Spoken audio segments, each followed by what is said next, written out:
Hello, my name is Daniel. Thank you for being here with me today. If you enjoy real, heartbreaking, cheating stories from Reddit, don't forget to subscribe to the channel. It really means a lot to me. This is a story that's been haunting me ever since I read it, because it's about the kind of betrayal that makes you question if love ever truly meant anything in the first place. The original poster, who I'll call Cole, is 29 years old and lives in a quiet lakeside town in Minnesota. His fiancée, now ex-fiancée, is named Ivy. She's 27. They had been together for 5 years, met during college, moved in together right after graduation, and slowly started building what Cole thought would be there forever. They weren't perfect, no one is, but they were close. Close enough that Cole, who grew up bouncing between foster homes, felt like he'd finally found something resembling a real family. Ivy's parents welcomed him. Her siblings treated him like a brother. For the first time in his life, he had more than just the guys he played pickup hockey with. He had a home. That home started with a fixer-upper by the lake. It was falling apart, but Cole poured himself into it. Weekends spent scraping old wallpaper, sleepless nights replacing drywall, dreaming of the day they'd raise a family there. And earlier this year, he proposed to Ivy right on the deck they'd rebuilt together, under the fading pink of a winter sunset.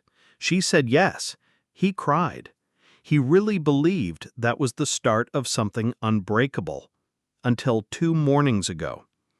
Cole woke up with a brutal hangover. Nothing unusual, just a night out with his groomsmen to celebrate the end of single life.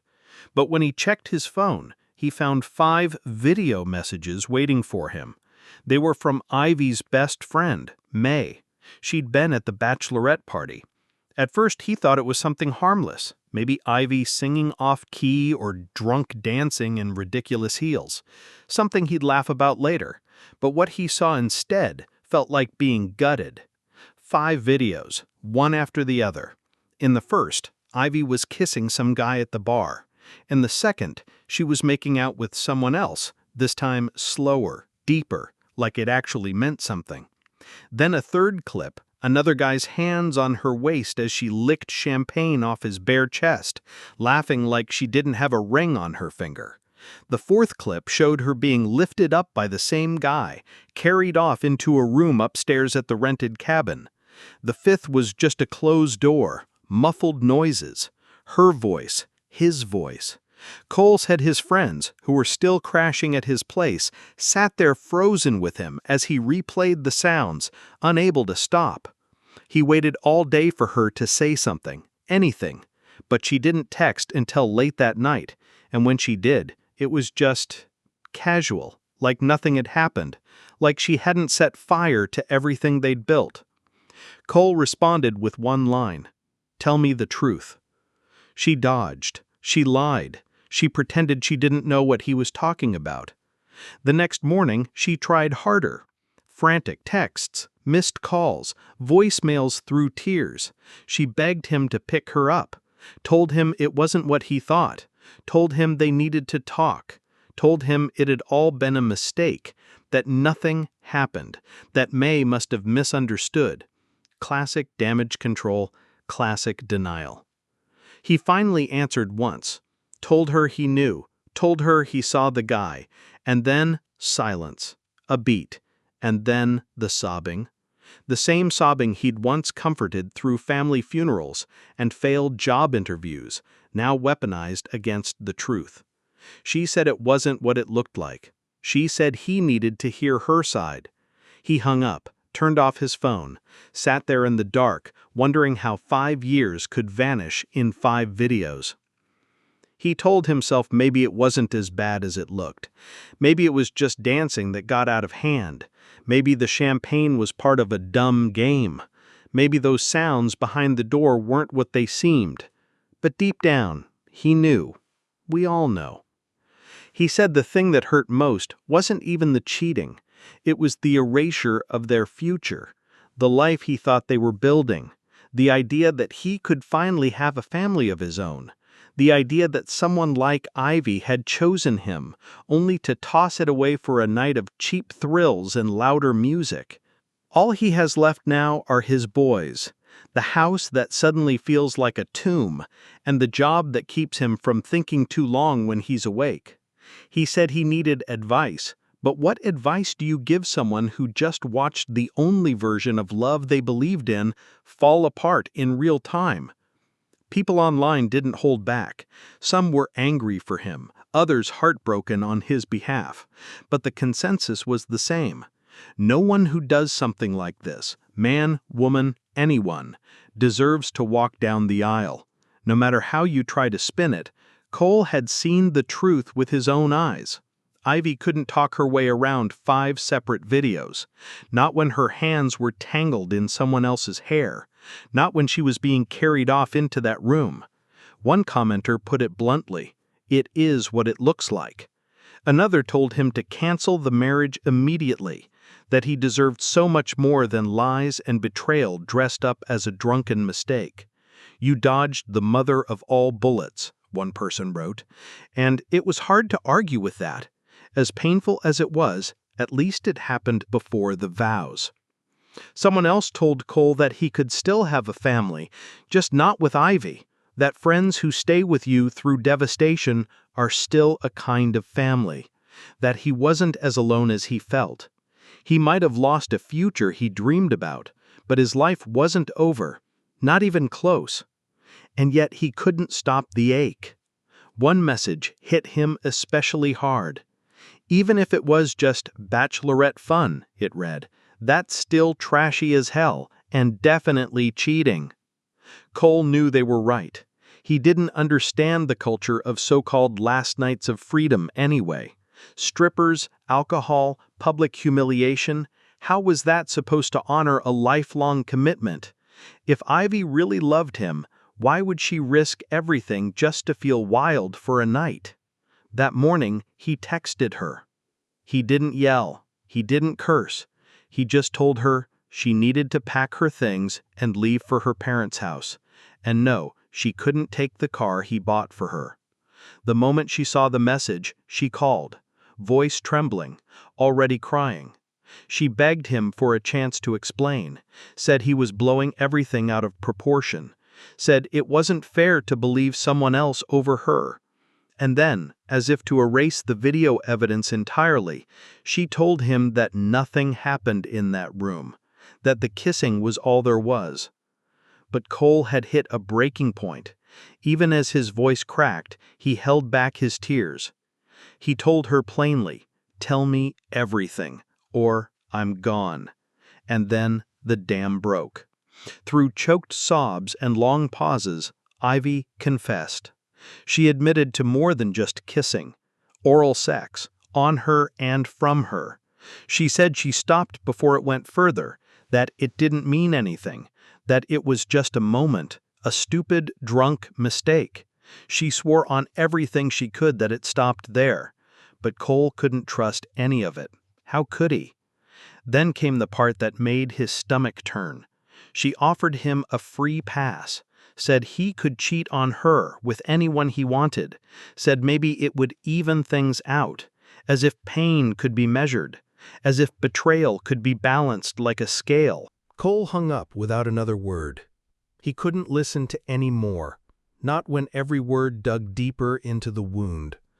Messages flooded in from Ivy's friends, her parents, even mutual acquaintances. Most of them just said the same thing. Talk to her. Hear her out. Don't throw away something so strong. But it wasn't strong anymore. It had crumbled. Cole asked one of his friends to download the videos onto another device. He didn't want them on his phone. Couldn't bear to see Ivy's face like that again. Couldn't stand to hear her laugh in someone else's ear. Couldn't stomach the sound of her voice from behind a closed door. Later, Ivy's best friend, May, the same one who'd sent the videos, called him. She wanted to clarify things, said one of the girls at the party had invited her brother and some of his friends. That the guy in the video? Yeah, he was a stripper. That's why his face seemed familiar. May spoke gently, Said she'd betrayed Ivy by sending those clips, but she had her reasons. She said Ivy didn't deserve someone like Cole, that he was too good for her, too kind, too loyal, too stable, too much of everything Ivy had taken for granted. Cole asked her one thing. Has she ever done something like this before? May said no, at least not to her knowledge. He asked if Ivy had been drugged or pressured. May shook her head again. No, she said. She was still flirting, even after everything. May offered to stop by his place, to check on him, to talk. But Cole declined. He didn't want comfort from anyone connected to Ivy. Not now. Maybe not ever. He canceled the wedding. Didn't give the real reason to the families. Just said plans had changed. He shut off his phone, took a week off work, and spent most of it drinking himself into a blur, alone in bars that smelled like spilled beer and stale cigarettes. At least when he was drunk, he didn't feel quite so hollow. Cole tried to laugh with his friends. He really did. They stayed by his side that week, played old playlists, tried to cheer him up with dumb inside jokes, even pulled him away from the bottle when he was pouring too much too fast. He chuckled a few times, but the sound always felt wrong in his throat, like something borrowed from someone else's life. By the end of the night, he could never remember much past the third drink. He never expected the story to blow up the way it did online. He wasn't used to this kind of attention. Cole had always been the quiet one, introverted, soft-spoken, reserved. He only had 4 close friends, met them back in college through pickup games and shared late-night study sessions. Through Ivy, though, he was suddenly connected to a whirlwind of people. She had been the popular one, the bright, loud presence at every party, the kind of girl people noticed, while Cole stayed behind, studying for midterms or running drills alone on the empty court. She thrived in chaos. She was his first real relationship, his first love, his first time, his first everything. And now all of it was gone. 5 years of memories erased in a weekend he wasn't even part of.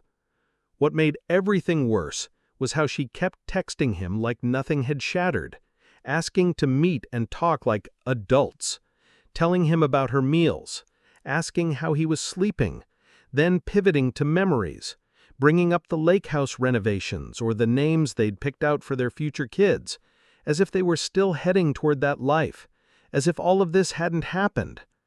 Cole would read the messages and then stare at the unopened bottle of whiskey sitting on the counter. An old one, expensive, a gift from Ivy's father the night Cole proposed. Back then it had tasted like hope. Now it was just a quiet promise of numbness.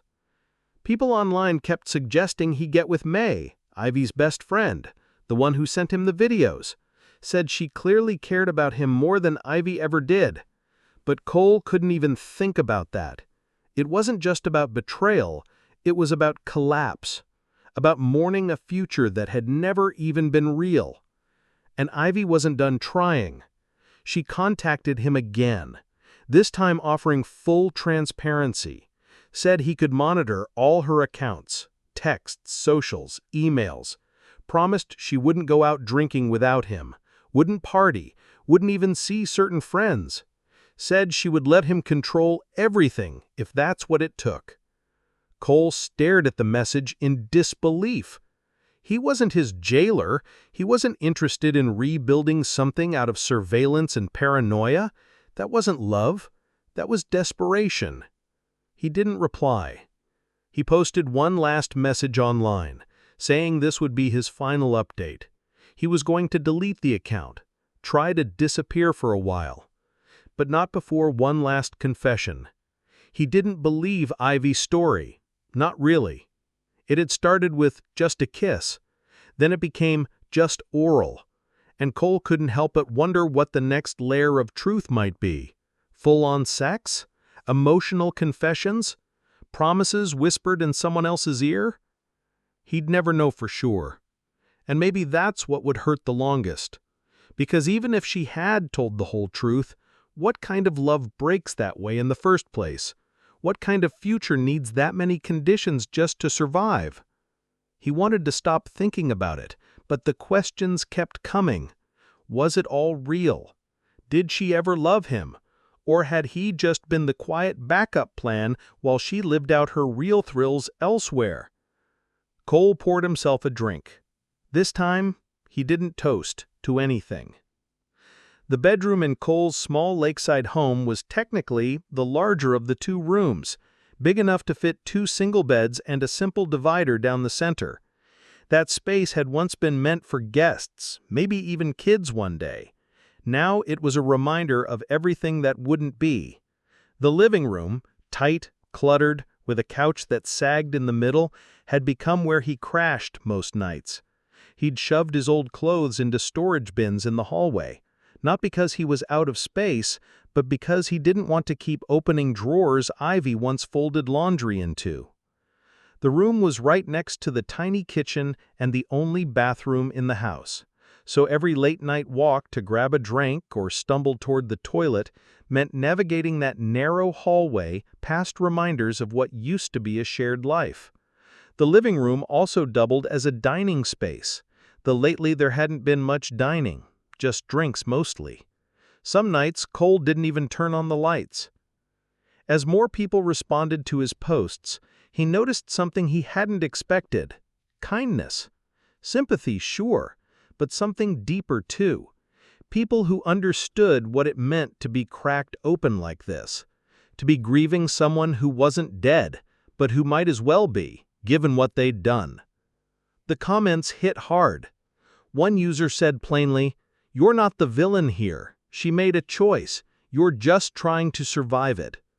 Another told him to be honest, with himself at the very least, that pretending the relationship still had a heartbeat wouldn't help. Ivy made her bed. It wasn't up to Cole to climb back in just because she suddenly wanted to fix what she broke. Another person wrote about the trap of guilt, how when someone cheats and gets caught, they often hand you their shame to carry. That saying things like, "You can check my phone, track my location, I'll never go out again," isn't love. It's a leash disguised as penance. Cole read that one twice. It felt like someone had opened a window in a room he didn't know had been sealed shut, because that's exactly what Ivy had tried. Promises of transparency, apologies wrapped in manipulation, bargains that sounded more like punishments. He remembered one message where she actually said, "You can even pick who I unfollow. Just tell me what to do." What kind of love needed rules like that to breathe?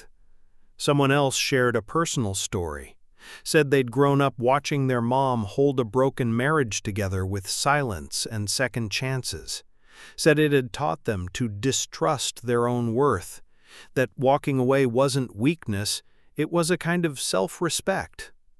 Another reminded him, "You didn't lose the future, you lost the lie."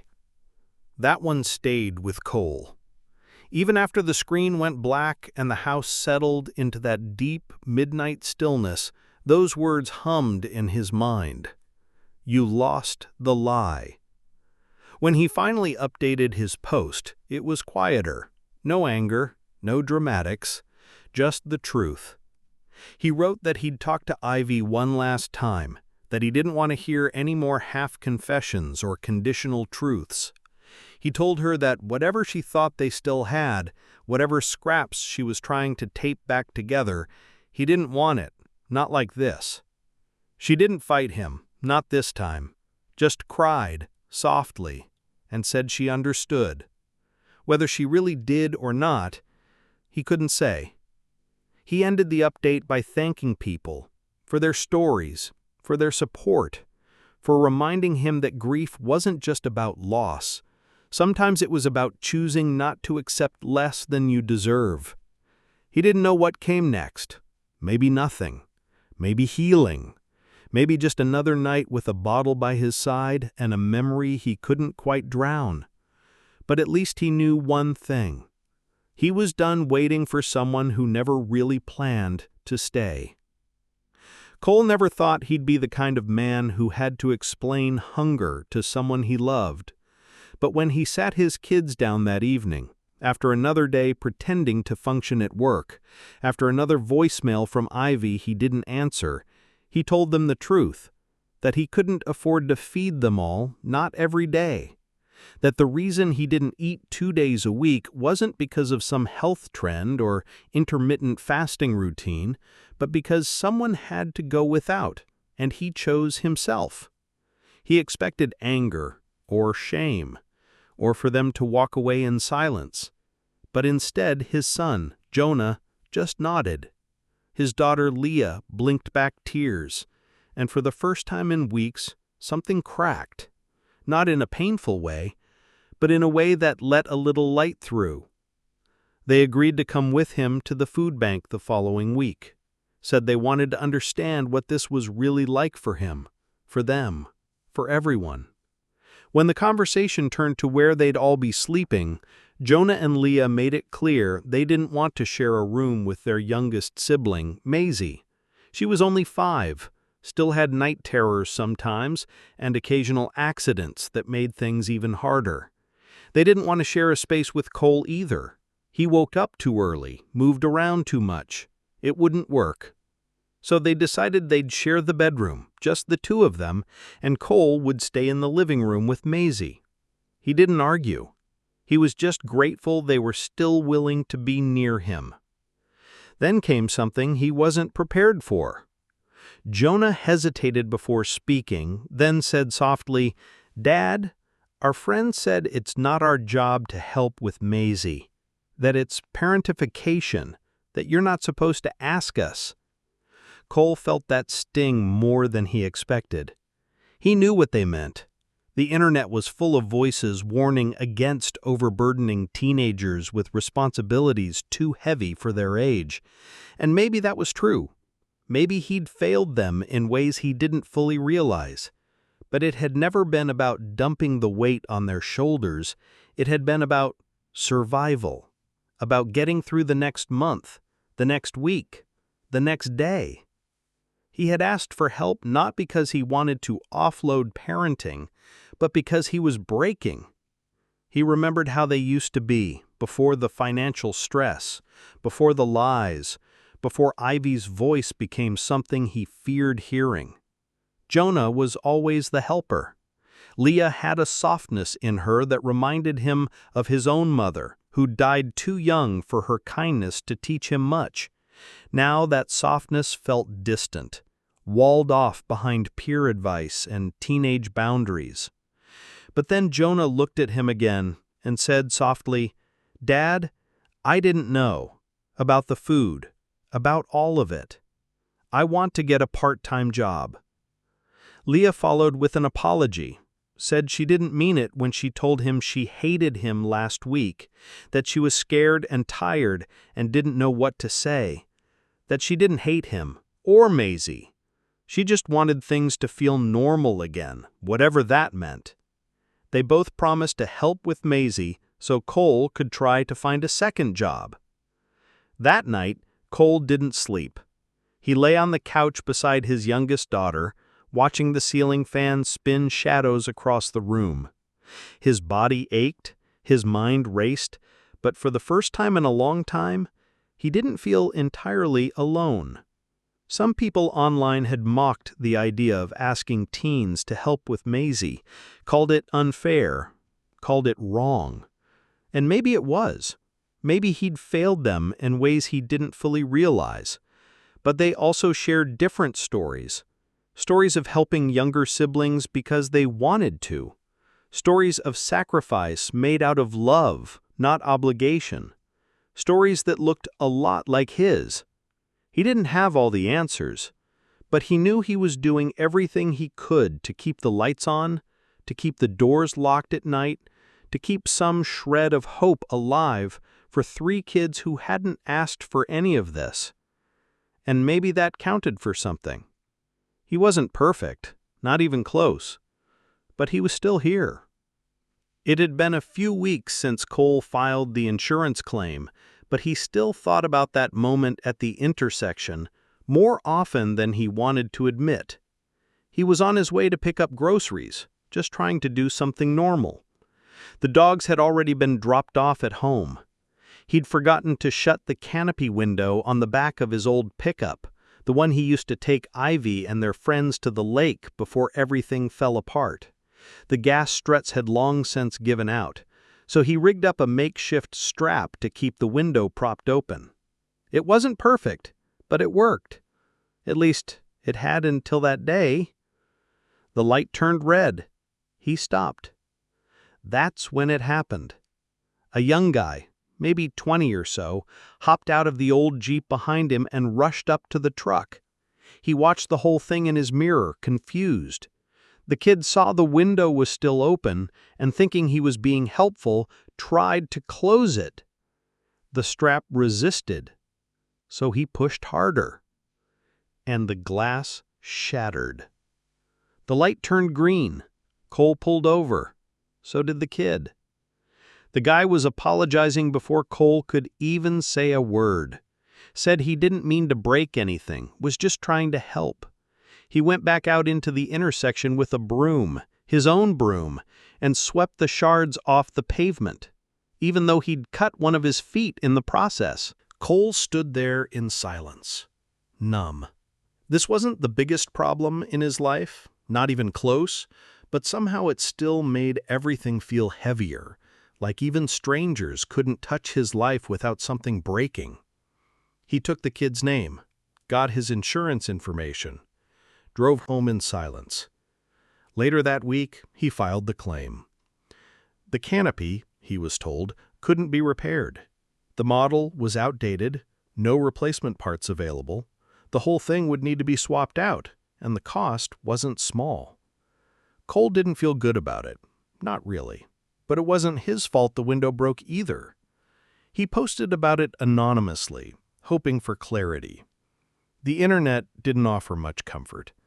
Some people said he was heartless, said he was using the kid's good intentions as an excuse to get something fixed that had already been on its last leg.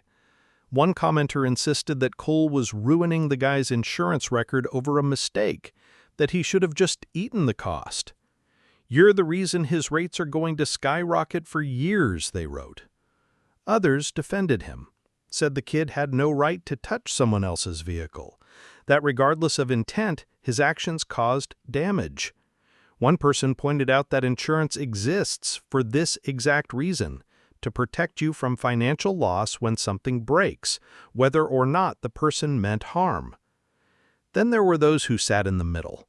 One user wrote, "Nobody's the villain here. It was just a moment of human error." Cole wasn't sure how to feel. The kid really had seemed like a decent person. He'd been respectful. He'd tried to fix what he broke. But at the same time, Cole couldn't afford to play the good guy anymore. Not after everything that had happened with Ivy. Not with a second job looming and bills piling up and 2 teenagers sharing a room while he slept on a couch next to a restless 5-year-old. This wasn't about revenge. It wasn't even about blame. It was just about trying to survive. He corrected a few things in his post after people started debating the specifics. Said he hadn't described the kid as nice to make him blameless, just to paint the whole picture. He didn't want to spread misinformation, didn't want to fan the flames. He just needed to process it all. By the time the thread was done, the responses were almost evenly split, some saying he did the right thing, others saying he should have let it go. Cole sat with all of it, rereading the comments in the dim light of his kitchen. The hum of the refrigerator was the only sound in the room. He poured himself a glass of water, let it sit on the counter, untouched. He didn't know if he made the right choice, but he did know this. He was tired of always being the one who lost something just because someone else made a mistake. The nights were the worst for Cole. The silence wasn't peaceful, it was heavy. He'd lie awake in the living room, Maisie's soft breathing beside him, and let the weight of everything settle in his chest like cold stone. Ivy's voice still echoed in his head, all those promises now stripped of meaning. She had made him believe they were building something real, that love could be enough. But what she gave him instead was a slow, silent unraveling of everything he thought they were. There were no more messages from her now, just the ghost of her, lingering in the smallest things, the coffee mug she loved, the half-read book on the shelf, the faint scent of lavender in the blanket she left behind. And Cole, 29 years old, alone in a fading lakeside town, was left to rebuild a life she so casually broke apart. He had everything he needed once, and she turned it all into dust. Cole's story, though heartbreaking, is more common than we'd like to believe. When someone you trust betrays you, especially someone you've built your future around, it shatters not only your heart but your sense of self. That kind of pain is quiet, slow, and deeply personal. If you're in a relationship that makes you feel unseen, unsafe, or uncertain, pay attention to those feelings. Love should never come with conditions like controlling behavior, secrecy, or emotional manipulation. If your partner cheats and offers proof of change only after being caught, that's not accountability, it's damage control. You have every right to walk away from someone who breaks your trust. You are not weak for leaving. You are not selfish for choosing peace over chaos. Healing takes time, and no one's journey looks the same. But surround yourself with people who uplift you, seek professional support if you can, and above all, never forget that rebuilding is possible. You're not alone.